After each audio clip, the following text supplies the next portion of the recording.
Hey, welcome to How's Channel. In today's tutorial, we will teach you how to download and install Bitdefender Internet Security 2019. Open a web browser. Paste a link you can find in the description box below. Open the web page. Click on Download 30 Days Free Trial.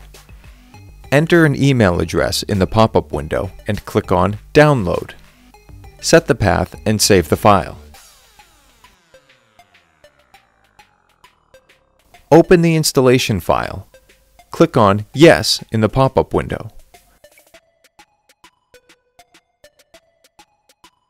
Wait until it finishes the download.